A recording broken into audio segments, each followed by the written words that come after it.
O preço da verdade. Meu nome é Daniel. Tenho 34 anos, e até pouco tempo atrás, eu acreditava que conhecia bem as pessoas ao meu redor. Acreditava que bom caráter, lealdade e verdade eram coisas que ainda existiam. Mas hoje, eu sei que qualquer um pode esconder um lado obscuro. E que, às vezes, a pior traição não vem de um inimigo. Na verdade, tudo começou no dia em que recebi uma mensagem anônima no meu celular. Era uma foto. A foto de um contrato assinado com o meu nome. Só que aquela assinatura não era minha. O documento era sobre a venda da pequena empresa que eu e meu melhor amigo, Marcos, havíamos construído do zero. E na foto, estava a assinatura supostamente minha autorizando a venda. Algo que eu jamais faria. No começo, achei que fosse um golpe qualquer. Mas naquela mesma tarde, o advogado da empresa compradora me ligou. Parabéns pela venda, senhor Daniel. A primeira parcela será depositada amanhã. Minha garganta secou. Isso não fazia sentido. Eu liguei para o Marcos na mesma hora. Cara, você está sabendo de alguma coisa? Recebi umas mensagens estranhas. Perguntei. Ele deu uma risada nervosa. Ah, sim, eu ia falar com você. É só um mal-entendido. Alguém usou seu nome. Sem estresse. Aquele sem estresse foi estranho.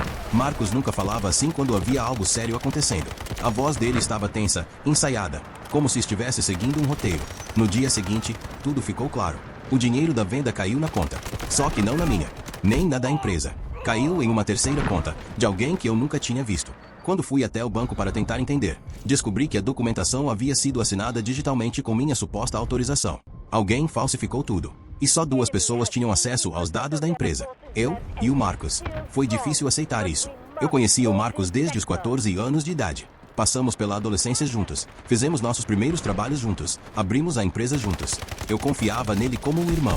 Mesmo assim, o sentimento de traição começou a subir pela minha garganta como um veneno silencioso. E, por mais que eu tentasse afastar aquele pensamento, algo em mim já sabia a verdade. Ele tinha me passado para trás. Mas eu não falei nada. Pelo contrário, eu fiquei em silêncio.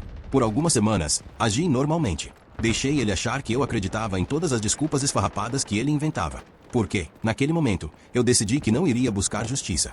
Eu não ia envolver polícia. Eu não ia expor nada. Eu queria algo pior. Eu queria ele sentindo o que eu senti. E para isso, eu precisava de tempo. Comecei a investigar tudo de forma discreta. Fui atrás de prints, e-mails, contratos suspeitos. Voltei conversas antigas, revisei extratos, procurei rastros digitais. E quanto mais eu investigava, mais eu percebia que aquela traição não era recente. Descobri que, por meses, Marcos vinha desviando pequenas quantias da empresa. Tudo muito sutil. Tudo milimetricamente calculado. E sempre de modo que parecesse um erro contábil. Ele vinha planejando me tirar do caminho fazia muito tempo. A venda da empresa foi só o golpe final. Mas a pior parte não foi o dinheiro, nem a falsificação. Foi descobrir que ele falava de mim pelas costas. Falava que eu era incompetente. Que a empresa só dava certo por causa dele. Que eu atrapalhava. E isso doeu mais que qualquer desvio de dinheiro. Por isso, eu decidi que a vingança tinha que ser inteligente e devastadora. Eu não queria machucá-lo fisicamente. Queria que ele experimentasse a mesma queda que ele preparou para mim. A primeira coisa que fiz foi criar proximidade. Fiz ele acreditar que eu confiava cegamente nele. Trabalhava até mais tarde com ele. Pagava almoço. Ria das piadas. Escutava seus planos de expansão. Eu interpretei o melhor papel da minha vida. E ele caiu direitinho. Enquanto isso, eu montava um dossiê. Um documento gigantesco contendo tudo. Mensagens, conversas, extratos, prints, tudo organizado por datas, com detalhes e provas incontestáveis. Em paralelo, comecei a preparar o terreno com clientes e parceiros. Mostrava meu lado profissional. Reforçava minha presença, aumentava minha autoridade. Meu objetivo: fazer com que, quando ele caísse, ninguém quisesse ajudá-lo a levantar. Mas o destino tem um senso de ironia interessante. Um dia, enquanto eu mexia no escritório tarde da noite, encontrei uma pasta antiga. Nela havia fotos nossas, de quando éramos adolescentes. Eu e o Marcos, sorrindo, felizes, planejando o futuro. E eu senti uma pontada de dúvida. Uma parte de mim ainda queria acreditar que ele não era um monstro. Que talvez tudo tivesse sido um erro. Mas essa ilusão durou pouco. 2 dias depois, recebi um e-mail anônimo. Nele, havia um vídeo. Marcos, sentado com 2 homens desconhecidos, falando claramente. O Daniel, fica tranquilo. Ele não percebe nada. Quando vendermos a empresa, eu sumo com a parte dele e deixo ele se virar. Sempre foi um idiota fácil de manipular. Ouvindo aquilo, eu senti uma calma estranha. Foi como se tudo dentro de mim tivesse congelado. E naquele instante, eu soube que não ia recuar. A vingança estava apenas começando. Com o dossiê completo, procurei um advogado especialista. Expliquei tudo. E ele me disse a frase que eu queria ouvir. Você tem provas suficientes para destruir ele juridicamente. Mas eu não queria apenas a justiça. Eu queria que ele sentisse a queda, publicamente. A oportunidade perfeita veio quando Marcos marcou uma reunião com investidores, apresentando o novo plano de expansão da empresa. Ele achava que eles iam injetar dinheiro e que, enfim, ele ficaria rico. E eu deixei ele acreditar nisso até o último segundo. No dia da apresentação, a sala estava cheia. Investidores, parceiros, gerentes, advogados, todos esperando a grande apresentação. Eu entrei na sala minutos antes de começar. Ele me olhou, surpreso. Achei que não viria, disse. Eu sorri e respondi calmamente.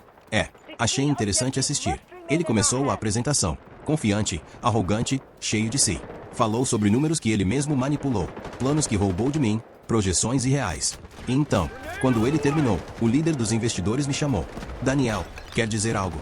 Era o momento que eu tinha esperado por meses. Levantei, coloquei o dossiê na mesa e disse: quero sim.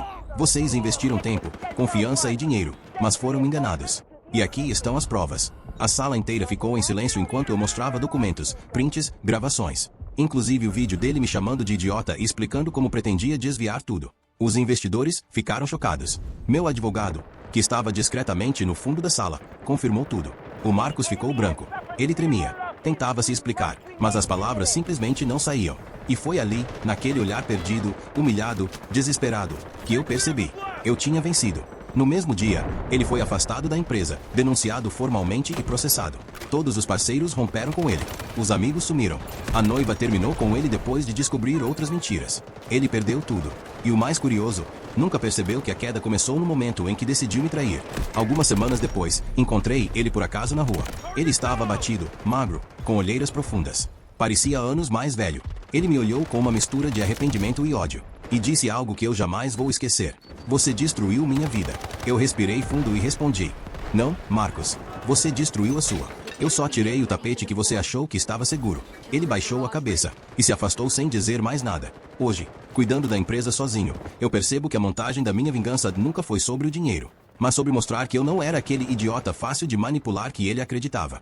E se eu aprendi algo com tudo isso, é que a pior vingança não é gritar, não é brigar, não é machucar. É destruir uma mentira, com a verdade. E deixar que cada pessoa veja quem realmente estava enganando quem.